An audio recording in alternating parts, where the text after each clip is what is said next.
Sampean kan nggak punya gigi. Sampean kan nggak punya gigi. Gigi sampean mau saya copot aja. Gigi sampean mau saya copot. Mungkin gigi sampean ada satu, ada dua ya. Tak nilai ya.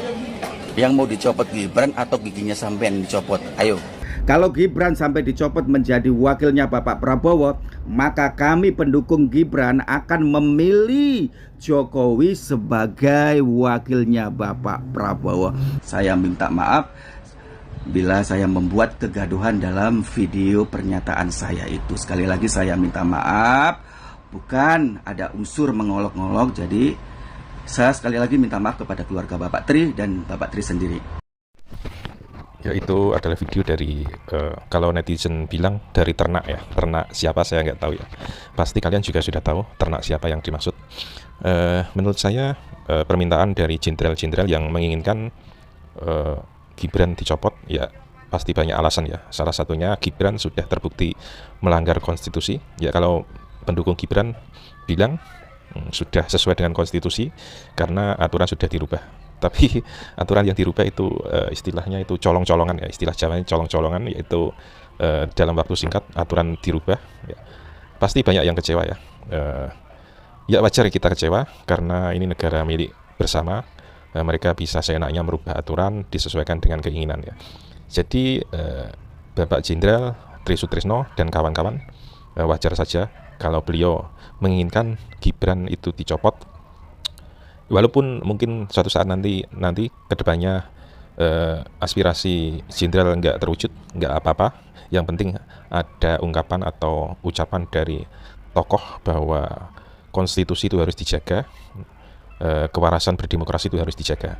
Minimal bisa untuk pelajaran ke depan bahwa melanggar konstitusi itu tidak baik untuk pemerintahan, untuk kelangsungan penguasa. Pak Tile ini ya, daripada Anda mencopot Gibran jadi presiden, kami seluruh rakyat Indonesia akan mencopot gigi Anda. Gigi Anda akan kami copot supaya Anda tidak bisa makan sate kayak gini. Ini Pak, namanya sate. Enak kan? Sampean kan nggak punya gigi. Sampean kan nggak punya gigi. Gigi sampean mau saya copot aja. Gigi sampean mau saya copot. Mungkin gigi sampean ada satu, ada dua ya. Tak nilai ya. Yang mau dicopot Gibran atau giginya sampean dicopot? Ayo, jawab. Jawab netizen Indonesia. Yang dicopot Gibran atau giginya Pak Tele? Ya. Giginya Gibran masih banyak, utuh. Barisan-barisan giginya Gibran itu masih banyak. Kalau giginya Pak Tele kan nggak ada gigi, kita copot lagi. Sate Pak Tele, tak copot gigimu nanti. Karena Anda sudah membuat kontroversi Pak Tile, di sini saya juga akan membuat kontroversi ya. Kalau Gibran sampai dicopot menjadi wakilnya Bapak Prabowo, maka kami pendukung Gibran akan memilih Jokowi sebagai wakilnya Bapak Prabowo. Dan kami akan mengusung Bapak Jokowi akan menjadi wakilnya Bapak Prabowo. Bukan Ganjar, bukan Anies, juga bukan sampean Bapak Tile. Sampean sudah sepuh, jenengan saja berjalan sudah tidak bisa, tak larat lah kemana-mana, masih membutuhkan pertolongan orang. Di saat Anda sakit, Bapak Jokowi pun menjenguk Anda, silaturahmi. Bapak didapat santunan nggak? Ini aja Pak ya, seluruh masyarakat Indonesia kita akan memberikan bantuan santunan gigi palsu untuk memberikan donatur duit kepada Bapak ini ya, mantan jenderalku dulu. Yuk kita berikan gigi palsu untuk membeli gigi palsu. Karena dia sudah membuat kontroversi yang membuat bikin gaduh rakyat Indonesia. Ya, bikin geram aku ya. Bukannya tobat malah bikin geram aja. Apalah jadi dengan awak nih ya. Ternak yang satu ini juga mengunggit-unggit waktu Bapak Tri Sutrisno sakit di rumah sakit dan dijenguk Bapak Jokowi. Ya, menurut dia apakah ketika Bapak Jokowi menjenguk Tri Sutrisno, terus kita nggak boleh kritis dengan kesalahan atau penyelewengan konstitusi, begitu? Ya itu namanya nanti kena gratifikasi. Kalau kita sudah dijenguk, terus kita nggak boleh kritis pada pemerintah, itu salah ya, pemikiran yang salah menurut saya ya. Ya akhirnya syukur dia sudah minta maaf dan menyadari kesalahannya. Ya, ini video permintaan maaf dari dia, ya, ternak yang satu ini. Assalamualaikum warahmatullahi wabarakatuh. Saya Bang Harul dengan sadar memohon maaf atas kesalahan saya beredarnya video ini ya.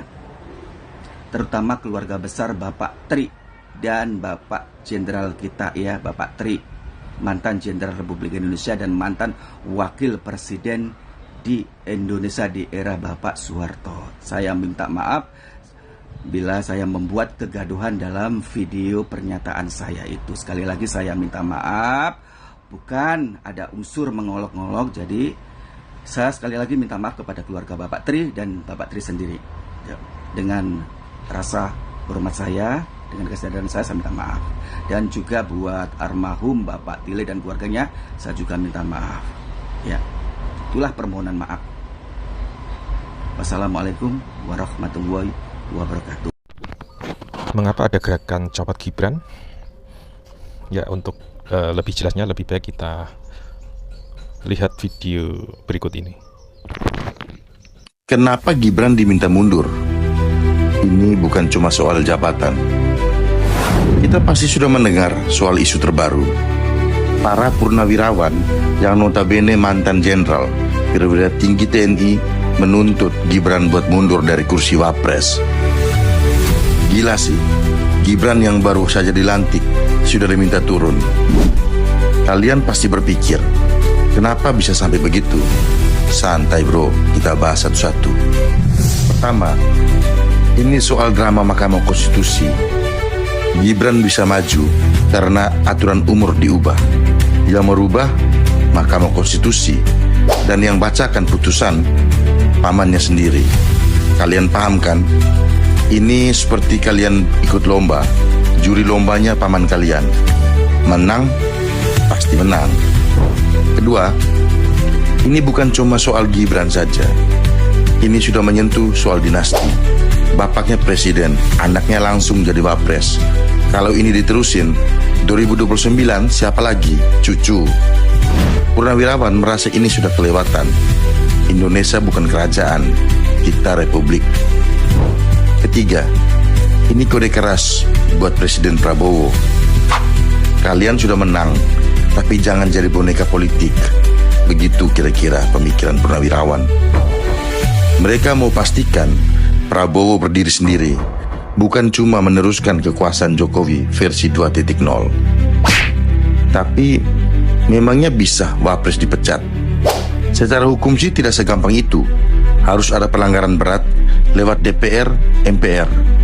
Jadi tuntutan ini lebih ke pressure politik, bukan soal jabatan, tapi soal etika dan marwah demokrasi. Intinya, ini bukan drama sinetron politik biasa. Ini pertarungan antara yang bilang yang penting menang, lawan yang masih percaya demokrasi ini soal cara, bukan cuma hasil. Halo, apa kabar para netizen di seluruh Indonesia? Ketemu lagi dengan saya, Insinyur Romi HS. Ya, kali ini saya akan menyampaikan sebuah berita yang sangat mengejutkan saat ini, yaitu Jenderal TNI Purnawirawan Tri Sutrisno memotorin 103 jenderal terdiri dari 73 laksamana, 65 marsekal, dan 91 kolonel. Wow, ada apa? Ya, mereka mengeluarkan 8 tuntutan terhadap negara ini. Terlepas diterima atau tidak, ini akan merubah arah bangsa. Mereka terdiri dari jenderal-jenderal yang sudah bersumbangsi terhadap negara ini. Mereka bukan orang-orang sembarangan. Mereka adalah Jenderal TNI Purnawirawan Tri Sutrisno. Ada lagi Jenderal Fahrul Razi. Ada lagi Laksamana Slamet Subianto. Ada lagi Marsekal Hanafi Asnan. Wow, ini kita tahu orang-orang ini bukanlah orang yang sembarangan. Ya, turun gunungnya mereka ini sangat mengejutkan bagi kita. Ya, dan masih banyak orang-orang penting lainnya di sini. Kenapa baru sekarang? Ini bukan sekadar reuni makan-makan. Ya, ini juga bukan kebetulan. Ini panggilan bela bangsa yang ada di tubuh mereka. 8 tuntutan mereka antara lain. Yang pertama, Indonesia dikembalikan kepada Undang-Undang Dasar 45 versi aslinya tanpa revisi-revisi yang terkesan menyesatkan. Yang kedua, mendukung program Prabowo ya, selaku Presiden Indonesia yang terpilih sekarang, kecuali pemindahan ibu kota negara atau IKN. Yang ketiga, memberhentikan proyek-proyek strategi nasional seperti PIK 2 dan Rempang yang sangat menguntungkan para oligarki dalam hal ini. Yang keempat, memulangkan tenaga kerja asing ya ke negara mereka masing-masing. Ini mengancam ekonomi dan kedaulatan bangsa. Yang kelima, penertiban tambang ya, merujuk kepada Undang-Undang Dasar 45 pasal 33. Semua kekayaan alam itu untuk kesejahteraan rakyat Indonesia. Yang keenam, desakan reshuffle para menteri yang terindikasi korupsi. Ya. Yang ketujuh, memutuskan hubungan aparatur negara yang masih punya hubungan dengan kepemimpinan lama. Total putuskan hubungan dengan Jokowi. 8. Menggantikan Gibran selaku wakil presiden saat ini. Tentu dinyatakan tidak patut dan sudah melanggar konstitusi. Jika Prabowo mengabaikan tuntutan para jenderal ini, tentu ini menjadi konsekuensi yang sangat besar dalam pemerintahan. Ini tidak hanya soal legitimasi kekuasaan kepemimpinan Prabowo saat ini, tetapi ini soal stabilitas politik di negeri ini. Menyangkut poin ke-8 dari tuntutan para jenderal, menurunkan Gibran selaku wapres. Tentu ini soal kepatutan. Ini bukan soal kebencian terhadap seseorang. Dan ini juga bukan kepentingan politik semata. Mari kita berpikir secara normal dan rasional. Lupakan soal kepentingan-kepentingan pribadi. Pertanyaannya, lupakah kita dengan wakil presiden sebelum-sebelumnya? Ya, kita lihat Bung Hatta, Adam Malik, Sudarmono, ya, Habibie, Megawati, Tri Sutrisno, ya, Hamzahas, Yusuf Kala, Ma'ruf Amin, ya. Mereka yang memang disediakan karena kualifikasinya. Mereka orang yang sangat terdedikasi, orang yang sangat berkredibilitas tinggi. Maaf, kalau kita boleh jujur saudara-saudaraku, ya, kalau kita boleh jujur, pantaskah Gibran menjadi wakil presiden Anda?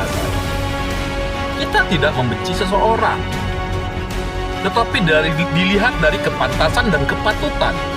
Jelas semua ini syarat dari kepemaksaan, ya, syarat dengan settingan kekuasaan. Pantaskah negara ini dipimpin oleh orang-orang yang terpilih seperti itu? Oke, terakhir dari kita. Sekarang terpulang kepada kita semua. Pertanyaannya adalah, sudikah kita dipimpin oleh orang-orang seperti sekarang ini? Ya, tanpa memikirkan politik, tanpa memikirkan kepentingan pribadi, tanpa memikirkan kepentingan golongan, ya, pentingkan bagaimana bangsa ini ke depan.